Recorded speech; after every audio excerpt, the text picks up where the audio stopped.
Good morning, everyone. Are we all here and ready to go? Yes? Okay.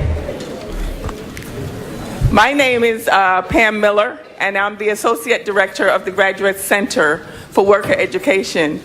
On behalf of the Graduate Center for Worker Education, we want to welcome you here today and to thank you for coming to this historic conference, Black Women and the Radical Tradition. It is fitting that we had this conference in March because, as everyone knows, this is Women's History Month. So all the women, give yourself a hand.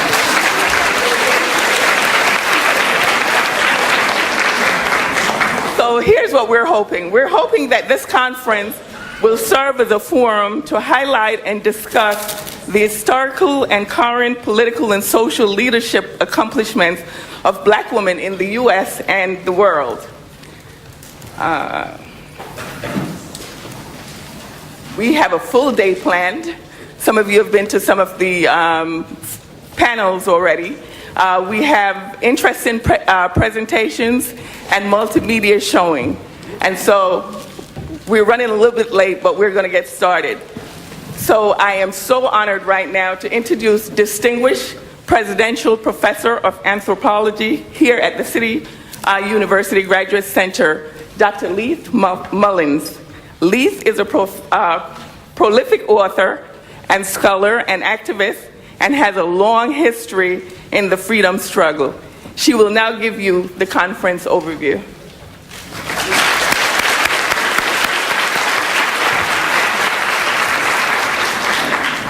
Thank you. Good morning, everyone. Good morning. I want to welcome you again to the Graduate Center and this wonderful conference. This conference, which I'm sure will be incredible, was a group effort. It was initiated by the original committee of Mary Lou Patterson, Angela Davis, Ann Mitchell, and Joe Wilson, with help of the staff of the Graduate Center for Worker Education. And we want to particularly thank Pam Miller, Stacy Mattern, Prudence Cummerback, and Annie London. Let's give them a hand for all their work.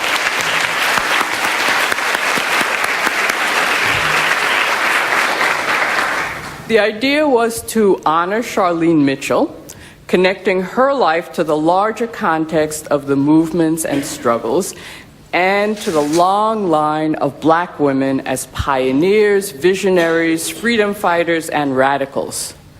These are women who never had the luxury of defining freedom in patriarchal terms, but early on created an analysis of race, class, and gender that emerged from their lived experiences.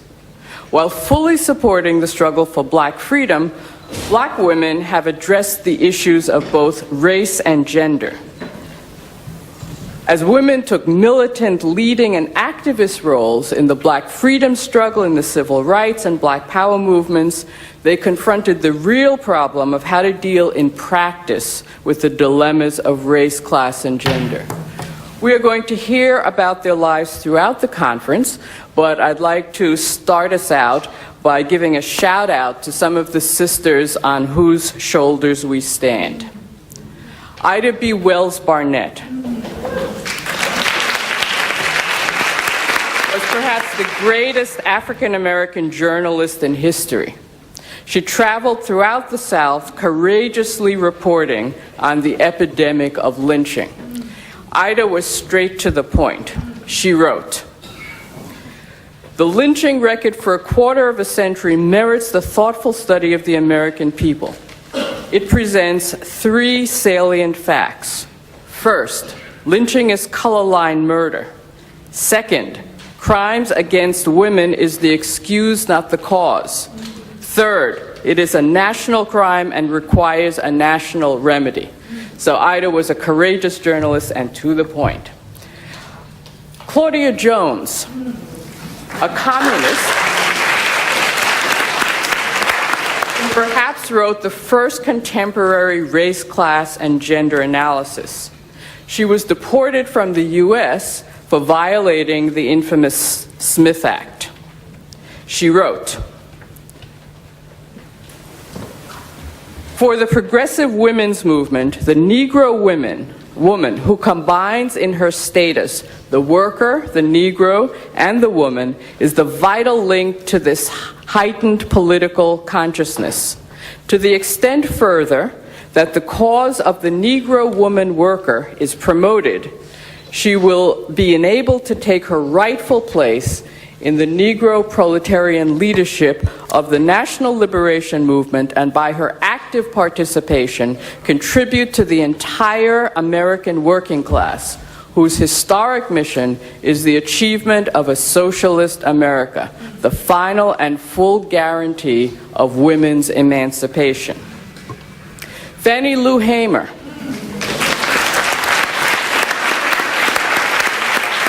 After toiling much of her life in rural poverty, began working with SNCC in 1962. As a civil rights activist, she endured severe beatings, and when she attempted to challenge Jim Crow laws in Mississippi. And in 1964, she challenged the all-white Mississippi delegation to the Democratic National Convention. She wrote, "We have a job as black women to support whatever is right and to bring justice where we've had so much injustice." And I wish Fannie Lou Hamer had actually lived to see the last election. Audre Lorde.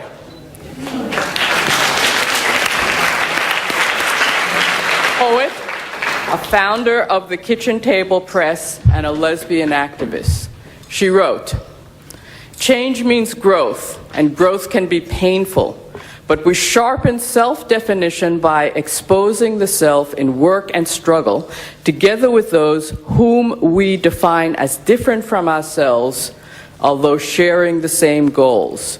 For black and white, old and young, lesbian and heterosexual women alike, this can mean new paths to our survival." So all of these women represent different perspectives on radicalism, but a common commitment to fight for women's equality and to destroy racism. In honoring Charlene Mitchell, Dorothy Burnham, Louise Patterson, Louise Merriweather, Marilyn Alexander, Rosa Guy, and Viney Burroughs, we build upon the best tradition of African American women. Now I'd like to introduce Bill Fletcher. Bill Fletcher is presently the Director of Field Services and Education for the American Federation of Government Employees. He's the executive editor of blackcommentary.com, the past president of the Trans-Africa Forum, and co-founder of the Black Radical Congress. And I just want to say that I've known Bill for many years. Bill has always been an activist fighting for justice in all kinds of forums, and it's my great pleasure to introduce him. Bill.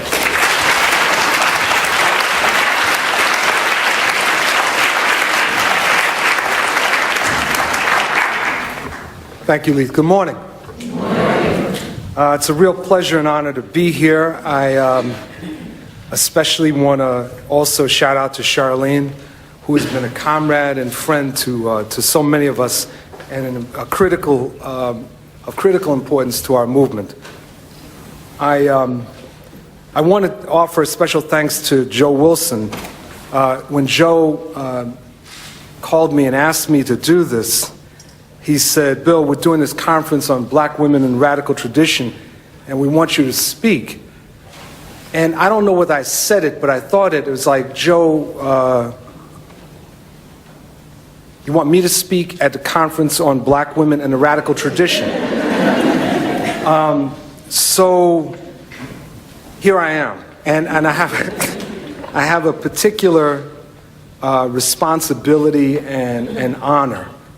And I'm honored to be at a conference of black women and radical tradition. You know, my generation has simply known her as Angela.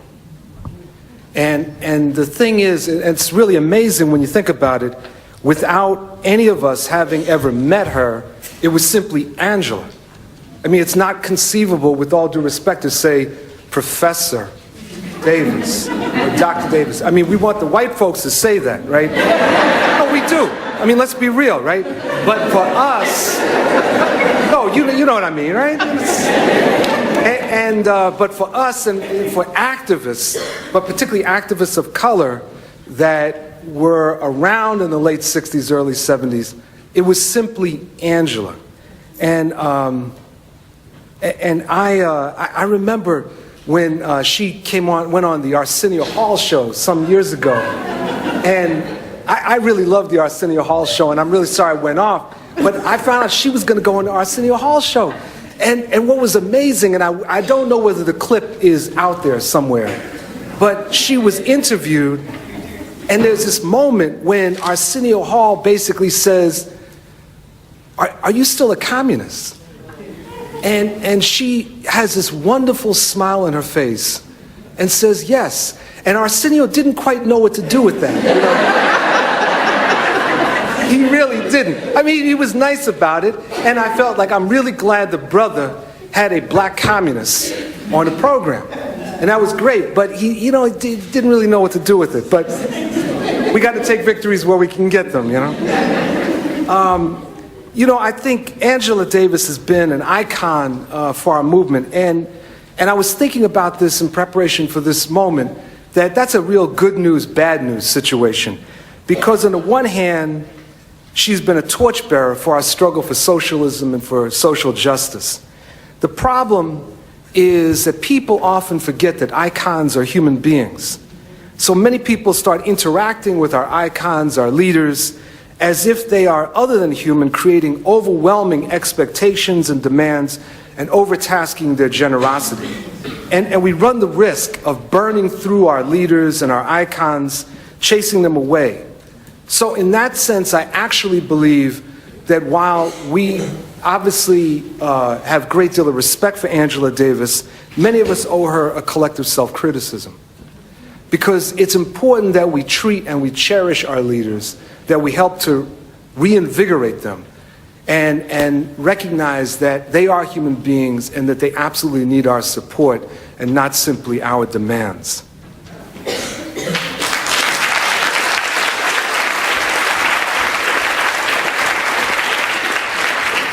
Angela Davis is a great human being and has been a source of inspiration for countless activists for over 3 decades. And what makes that inspiration so important is that it is grounded in the deep commitment that one senses from the work of Angela Davis, a deep commitment to side with the oppressed and the dispossessed. Angela Davis is a professor at the UC, University of California, Santa Cruz in history and consciousness and in feminist studies. And I believe she's the author of 10 books on a variety of topics.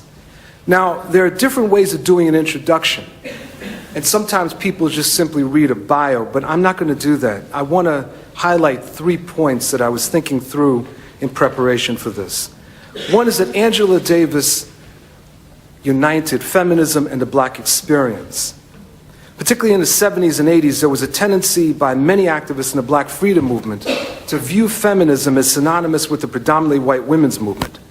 Despite a history of black feminism going back at least into the 19th century, the white women's movement tended to ignore the black contribution. But we in the black freedom movement often marginalized, if not polemicized, against the feminist critique, not to mention marginalizing women except when there was work to be done. Angela Davis made a major contribution in this fray. Her book, Women, Race, and Class, continues to be a major jumping-off point when one examines the interrelationship between overlapping oppressions, social contradictions, and social movements. Second, she identified and popularized the analysis of the prison industrial complex. Angela Davis has been an outspoken critic of the prison system, yet her particular contribution has been to identify far more than the immoral and barbaric brutality of the criminal justice system. She has demonstrated the political and economic foundation of an entire industry that has almost risen from the ashes of the depopulated manufacturing industries that once gave promise to the lives of so many working class people. And third, the campaign to free her. This may seem like an odd point to make, but I do not think that the importance, the significance and the depth of the campaign to free Angela Davis can be overstated. Initiated by the Communist Party, the campaign proved to be a tremendously broad united front in which various forces, including those who strongly disagreed with the Communist Party, could find a place. The campaign touched so many of us in different movements and sectors of society. We came to know Angela Davis through that campaign and through our own personal defiance. I remain inspired by the campaign, and it helped to frame my own thinking when in 2000 several of us were designing a campaign to free 5 Charleston dock workers who were under attack by the state of South Carolina. With that, friends and comrades, it is my honor and privilege to introduce to some and reintroduce to many others Dr. Comrade Angela Davis.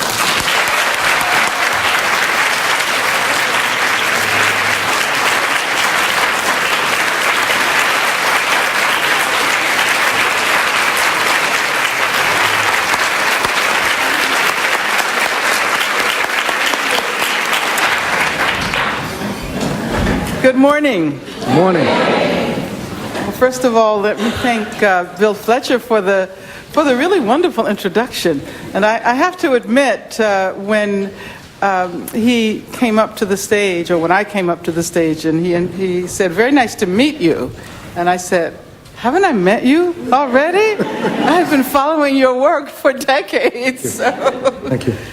But I'd like to thank Leith, Mullings, and of course the initial organizers of this gathering, Joe Wilson, Mary Lou Patterson, Ann Mitchell, and Pam Miller, and all of the others who helped to bring us together here this morning to look at the contributions of radical black women, particularly to look back over the 20th century and to look forward, and also to look around at the contemporary political landscape.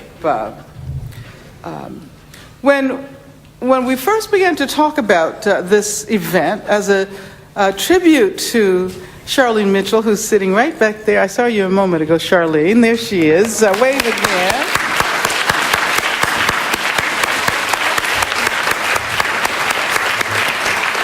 It didn't necessarily occur to us that this conference would be convened precisely at a moment when we would be trying to learn how to maneuver our way through a new political landscape. And since the inauguration, several times I've told this story that my 8-year-old nephew told us a little while ago. He says that there's this person who goes to the White House and knocks on the door and says, "I want to see George Bush." And the White House staff person says, "I'm sorry, but he's no longer here. We've had an election." And the guy comes back. If it's a guy, I don't know whether it's a guy or a woman, but the person comes back the next day, knocks on the door and says, "I'd like to see George Bush." And the White House staff person says, "Well, I already told you he's no longer here. We had an election. George Bush has returned to Texas, and Barack Obama is our new president." Person comes back the third time, knocks on the door. "I want to see George Bush." And this time, the White House staff person is so flustered, he just can't understand why this person keeps coming back and keeps asking the same question. So he said, "I have told you twice already that George Bush is no longer here. He's gone back to Texas. Our president now is Barack Obama." And the person says, "Yeah, I know." But it just sounds so good. He wanted to hear it over and over again. And I think it really is important to remind ourselves of the moment. And it seems as well, to me, this feels more, with all of the problems that obviously we acknowledge, it feels more like a millennial transformation then the transition from 1999 to 2000. You remember, all of the hype about the millennium, and then it came and went, and nothing happened. It was George Bush was still.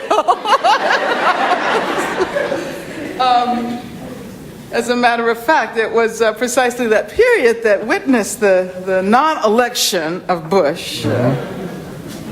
And we know, of course, that historians speak about long centuries. And today, it feels like the long 20th century has finally come to a close. And it feels precisely like the right moment to come together and to try to glean lessons from the work of powerful Black women who have helped to forge radical traditions of struggle. This conference, it seems to me, represents a dedication to retrieve and re-examine and reconfigure and contemporize those lessons so that they assist us to do the work that lies before us today.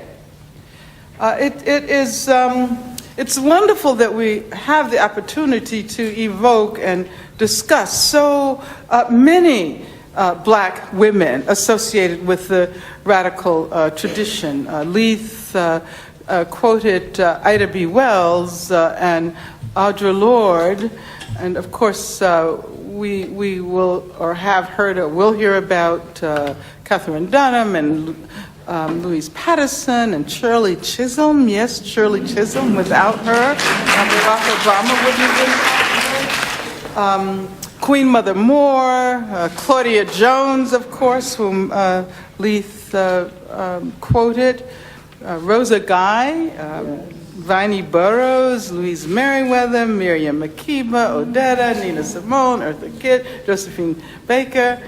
And of course, there's a special tribute to, did I mention Dorothy Burnham? No. Because she's in the audience too. I just saw her. There she is.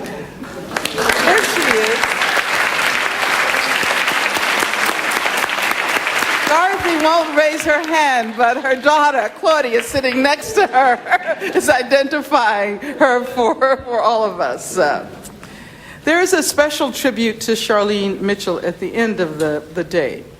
And I'd like to say now that her life exemplifies the kind of dedication to social justice that inspires young people today. I think of her as an example of what it means to fashion a life through which one discovers how fulfilling and indeed how gratifying, how pleasurable it is to announce and struggle for radical social transformation. It is often assumed that people whose lives are so profoundly intertwined with struggles for equality, for justice, for socialism, that those people are somehow not doing what they enjoy doing. And the concept of sacrifice is frequently introduced by others as a way of indicating that it might have been possible to have a better life had one not gotten involved in radical activism. The assumption is that one sacrifices one's happiness in order to struggle for the people. You've heard this over and over again. And then there are always the other questions. Well, do you regret having made so many sacrifices? And a lot of us, say, no, we don't regret having made so many sacrifices, but we don't examine what it means to assent to the idea that we have made sacrifices.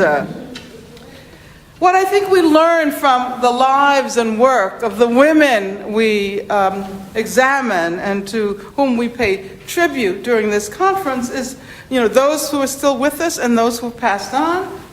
What we learn is that lives lived in and through communities of struggle for equality, for justice, for freedom are full and rich and full of joy.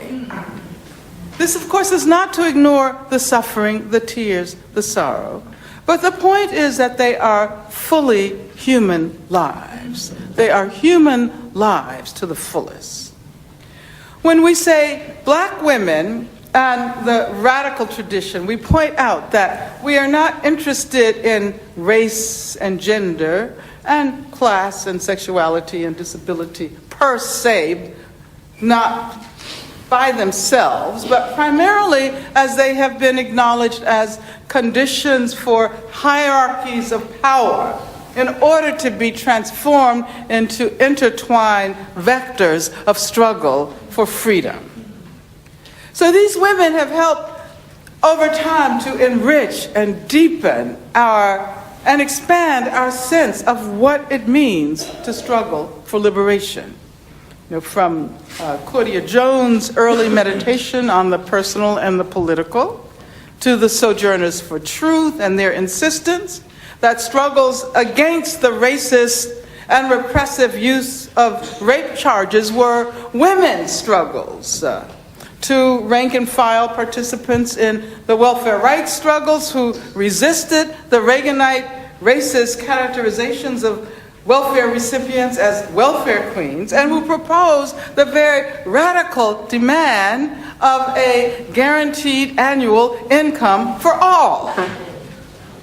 Now, most of the women we honor during this conference were and continue to be associated with organizations and movements, political parties, especially the Communist Party, labor unions, cultural formations. In other words, their accomplishments have been linked to communities of struggle. However, it is often difficult for us to conceptualize these collective formations except as extensions of individuals or multiple individuals. It seems to me that the lives of black women in radical struggle compel us to try to use a very different logic. A logic that challenges the structures of thought encouraged by capitalism, especially during this era of neoliberalism.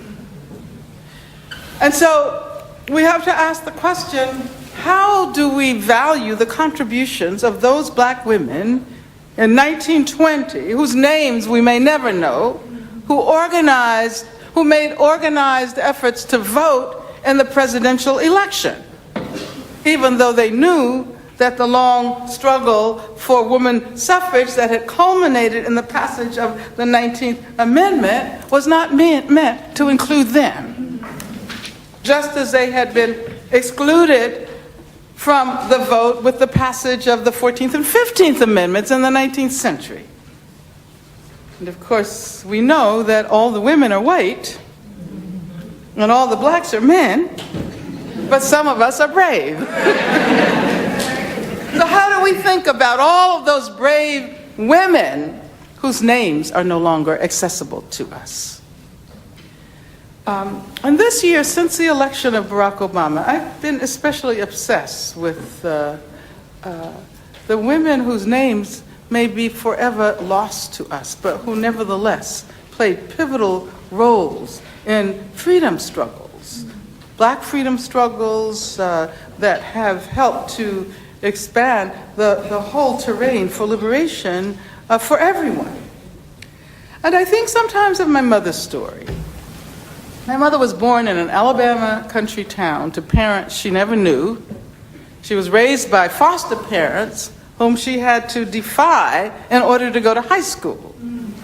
As a matter of fact, she had to leave home, basically run away from home, and move to the big city. Birmingham was the big city, because that was the only place where there was a high school for black students. And to imagine the courage this must have taken at age 13 to move to this city and to live at the YWCA, to attend high school, and then eventually later meeting members of the Southern Negro Youth Congress, including Louis and Dorothy Burnham and Jim and Esther Jackson. And then she joined those black communists to try to build a better world. The Southern Negro Youth Congress, which you'll hear about in the session that follows this touched the lives of vast numbers of people. And I mentioned my mother because I know her story. But I asked how many other black women like her were moved to join this radical community of struggle. And you know, it took me a very, very long time to recognize that that I was walking a path that had already been established by my mother. Because as youth, we always think of ourselves as intrinsically more radical than our parents, and we have to rebel against our parents. And I can remember when I was thinking about joining the Communist Party, I said, you know, that organization is too conservative. You know, all my parents' friends are members of the Communist Party. But I ask, how many of these women who were touched, for example, by the Southern Negro Youth Congress will remain forever ensconced in the obscurity of a historical record that relies on individual names to preserve the work? And then what about the movements that followed? The freedom movement that was launched with the Montgomery bus boycott. How was the terrain of that movement nurtured by the work of the Southern Negro Youth Congress, and particularly the women who were involved in the Southern Negro Youth Congress? Who were the people responsible for the success of that campaign? We know a few names, right? We know the name of Dr. Martin Luther King, of course. Some of us know the name of Joanne Robinson, who wrote a book called The Montgomery Bus Boycott and the Women Who Started It. But we don't generally think about those women who refused to ride the bus. Those black women domestic workers who were the ones who refused to ride the bus from their poor black neighborhoods to affluent white neighborhoods, and therefore rendered the bus boycott a success. We don't tend to think about them as making it possible for us to inhabit the terrain we inhabit today. Now, I think my time is almost up. But before I conclude, I want to make one final point, maybe one or two final points. And one of them is the fact that black women in radical struggle for freedom have helped to produce and consolidate vast communities of struggle. And in the process have helped to expand our notion of freedom and have produced more radical conceptions of democracy. Socialist, communist conceptions of democracy, which we could really use right in through here. And I've come to recognize that there is no way to imagine a final victory, an ultimate victory. And that what is so extraordinary and so rich about living a life of struggle for justice and equality is that we help to expand and make more capacious the very notion of freedom. And if I think about the fact that there were at one point black women struggling for black freedom, who, because we didn't have other vocabularies, thought of it as freedom for black men. And then we began to recognize the impact of gender and developed a language, a vocabulary to talk about gender. But we assumed that gender was binary, right? And then eventually we came to recognize that gender is not so contained, that not everyone identifies as either male or female. So we have to talk about transgender issues, and we have to talk about gender nonconformity. And of course, in the prison work that I do, we recognize that the institution of the prison is this enormous gendering apparatus. And so therefore, at this point, work around transgender prisoners not only defends the rights of trans prisoners, but it also expands our notions of what it means to be free. And so I like to imagine this as an infinite process. Of course, I haven't even had an opportunity to talk about issues of ability, disability, but the way in which these struggles render our imagination of freedom far more expansive and far more capacious, this is what we realize we have done. We've accomplished in all of our freedom struggles. And so freedom not simply in relation to race and class and gender and sexuality and ability, but and not just about black freedom, not just about the US, but bonds of solidarity that extend to Africa and Asia and Australia and Europe and throughout the world. Black radical women have encouraged the kind of internationalism that eschews the US exceptionalism we've had to deal with for the last decade. And it seems to me, well, I should also talk about the environment. Because environmental justice is very profoundly connected to all of these other modes of freedom. But I think we can say that black radical women have provided for us the very best examples of how ordinary working class people build community and collectively imagine and struggle for a future that is radically different from the present. And this, I think, is truly the lesson we most need to learn today. Thank you very much.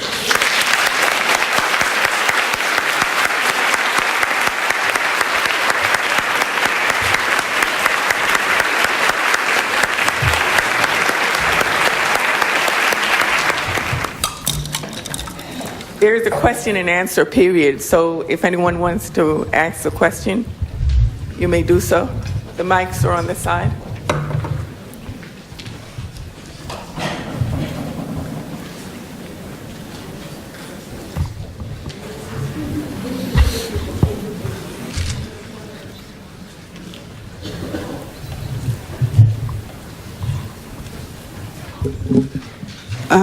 My name is Murphy Brown. I'm here from the University of Toronto.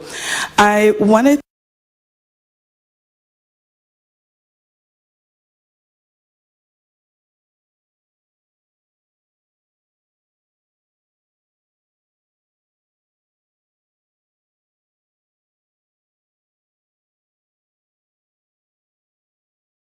Anyone wants to ask? Toronto. I wanted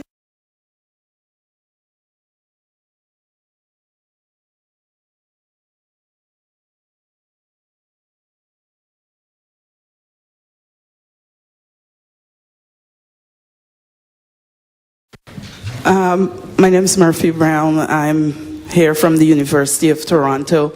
I wanted to ask if there were any women in the radical tradition from other places except the United States of America that you considered when you were putting this together. I don't know who can answer.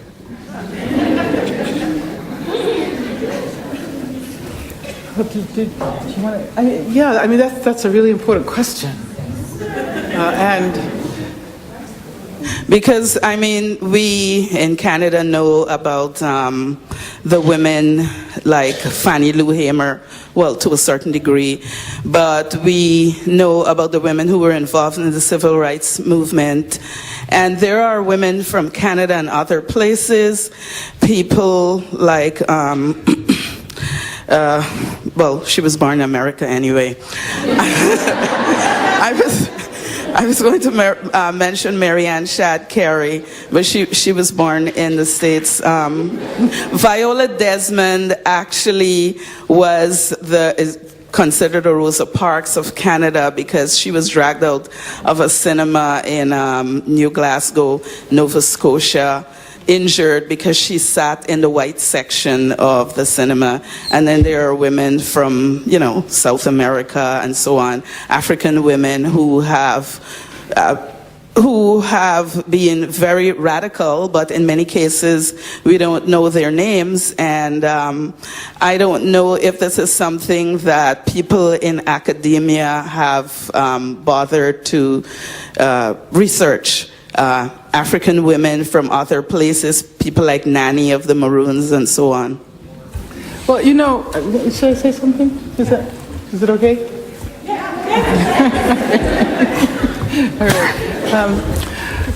And I'm really glad you raised that issue. And I think that the name of the conference was specifically decided to be Black women rather than what oftentimes is a more exclusive term, African American women, which is strangely, which strangely excludes, because some of you remember when they were saying Barack Obama wasn't really African American, even though he was African on one side and American on the other, he wasn't African American. So, in terms of women from the Caribbean, women from Mexico, women from the whole Southern Hemisphere, in terms of the women from Africa, women, I think you're absolutely right. Maybe what we should do is just let's take a couple of minutes and call out the names of all of those women, regardless of whether they're known, or regardless of whether you can actually Google them and find out what they did. But let's just take some time and call out the women, the names of women in other countries who have contributed to what we call the Black radical tradition, or the radical tradition. Sharona Hall, Fumilayo Ransom Kuti. Lillian Ngoyi.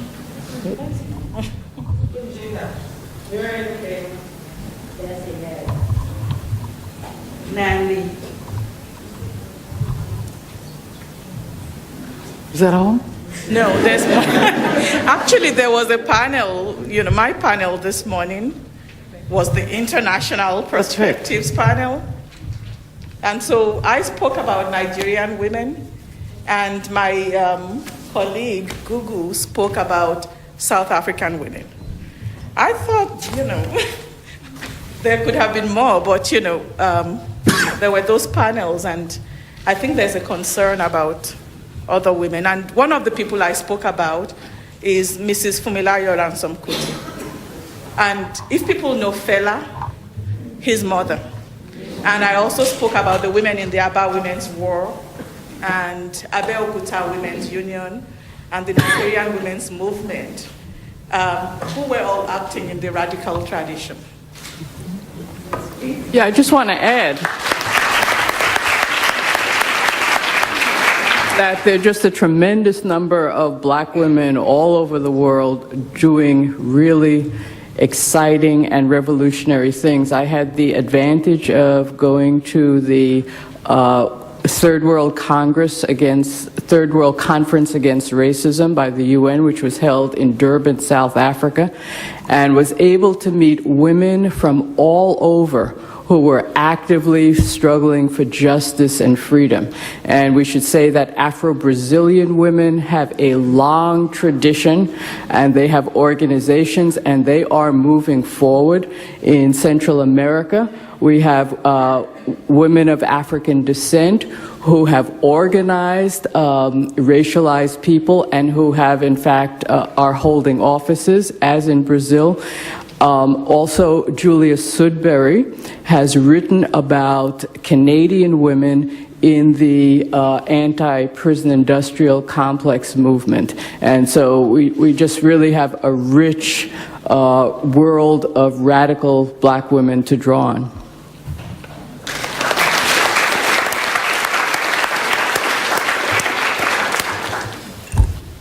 Hello, good evening, good afternoon, panel. My name is Amanda Thomas Johnson. I'm here from London, actually, to attend this conference. I'm very happy to be here.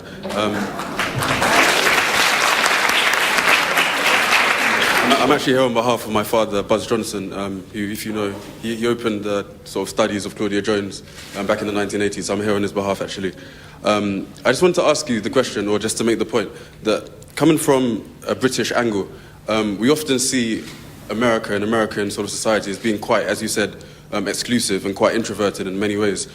What I want to sort of draw out is, where is the struggle, the radical struggle, being connected to struggles in different parts of the world, as in Brazil, as in parts of Africa, and something like that? Because the sort of rhetoric which I'm sort of encountering at the moment, it seems as though, because maybe this is not the case, but this is what I feel, that because Obama has got to this place as president, we're sort of closing our eyes now and thinking, we're getting a bit complacent, or there's room for complacency in a way in which we don't think that the struggle has to continue. Because in other parts of the world, we don't have, you know, this same sort of luxury of having a president who is black, who's African American, who's come through this whole struggle. Other parts of the world, women, you know, are getting maimed and martyred all over the place. And we need to really make sure that the struggle continues and that we draw connection with these places. America is meant to be the preeminent power in the world at the moment. So it really should be leading this worldwide struggle for women and black liberation.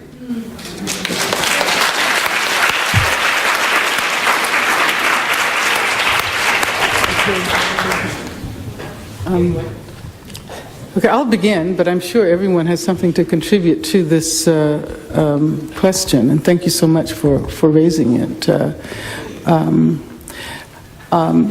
I think you're absolutely right that there is a tendency to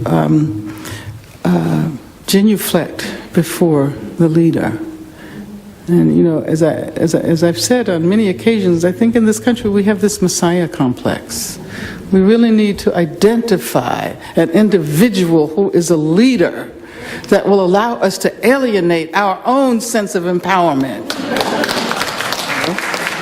rather than retaining that responsibility and continuing to struggle. And you know, one of the things that has occurred to me recently around the election of Obama is that you know, although so many of us have said that we never expected this to happen in our lifetime, you know, everyone says, I never thought this would happen in my lifetime, and I don't think that we're really talking about the election of a black person to. Because Dr. King had said that, well, it should only be about 25 years, so we're 15 years too late. But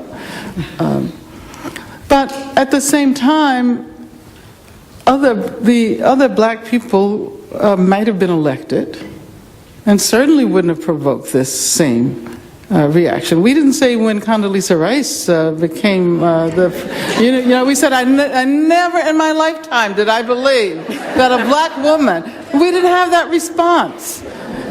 And so I think that, you know, what the meaning of that is that we see Obama as primarily identifying with a black radical tradition of struggle, with a tradition of struggle for freedom, which has always been a tradition of struggle against the state. from the period of slavery through the civil rights era, etc. And so what seems so extraordinary, what seems so inconceivable, is the fact that someone who identifies with this struggle against the state could now be head of state. So that's a major contradiction. And some might consider it an oxymoron, right? But I think that what black feminists have taught us to do is to dwell there at the site of the contradiction and turn the contradiction into something productive. That we don't have to choose either or. We don't have to say, well, you know, Obama, he's just, he's the head of the imperialist government of the U.S., so why should we support him? We don't have to take that position. But we can take that position, right? We can acknowledge those contradictions, and we can figure out what we do. What do we do next? This is a totally new period, and it seems like we want to turn it into something that feels familiar, you know, because it's not the same period that existed prior to the election.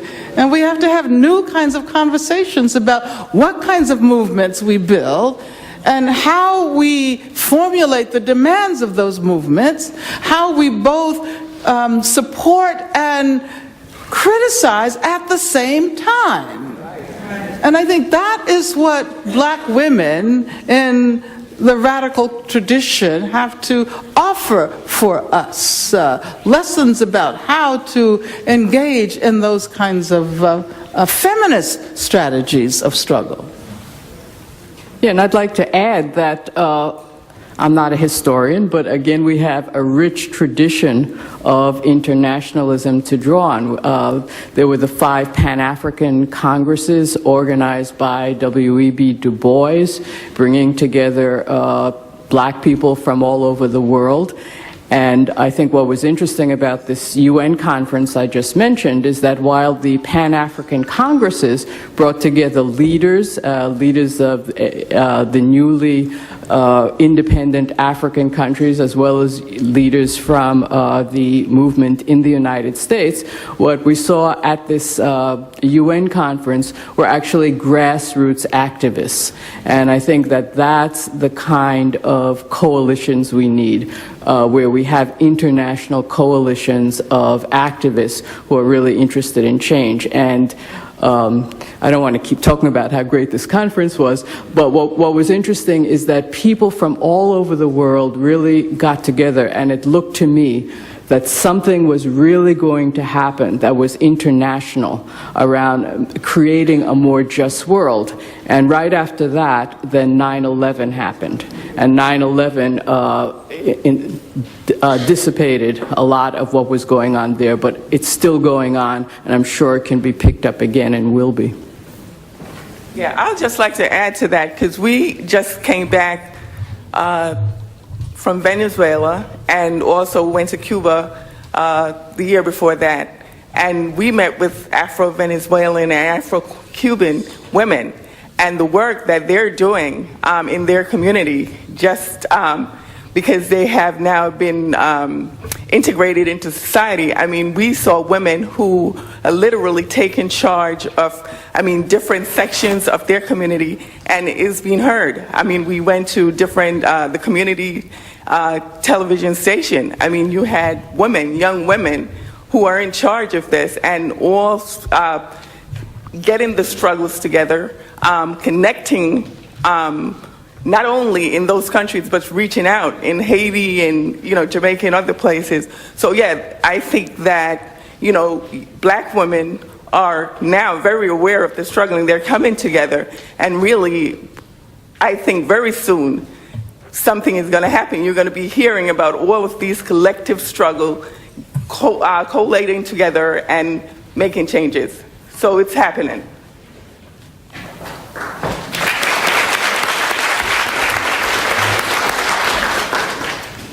Hi, my name is Hadia Charles, and I work in the field of HIV/AIDS. So as a community organizer, I'll give presentations around the city. And I just recently gave a presentation to a group of mature individuals of West Indian descent. And as I was rereading my presentation, it occurred to me that the term African American may not resonate with them whenever I was stating the statistics. And so it forced me to change all the African American references to Black. And it bothered me because I felt like when the CDC, the government institution, gives out those statistics, they say African American, and you're right when you say that African American excludes people of West Indian descent or from other countries. And so I'm wondering, how much of a challenge do you think it would be to try to get institutions to use terms that are inclusive, like Black, and how much pressure do you think we would get from within our own community when we try to institute Black? When I talked to my mother about this, who was raised in New York and who was part of the Nation of Islam, she scolded me and told me not to ever speak about this because she said that growing up in New York, she was raised in a time where when they talked about Black history, they showed her a picture of a slave ship. And when the term African American was being introduced and used, it was then used to identify with where you originated from. So I said to her, but now it's really not, it's not working for us because people don't identify with it. So, I mean, what do you think it would take to mobilize our community? Even when you talk about like African Americans versus West Indians, even to get them in the same room. Like, even if I say to them, I'm having a meeting, somebody says, well, who's gonna be there? And I say, group of West Indians, the Black Americans may not come out. But if I say Black people, everybody will come. So I'm just wondering, what do you think it would take for us as a Black community to identify as such?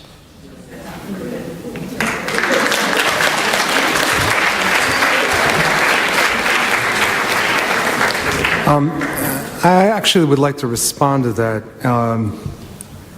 and I don't know whether the person asked the question will agree with me on this. I don't think that there is any great term. When I was in Latin America visiting, I realized African American as a term can just as easily describe a Venezuelan or Brazilian as it could a Cuban or a person in the United States. And I think part of what we have to recognize is that among what we call African Americans, there is a search for an ethnic identity, which I think is very important.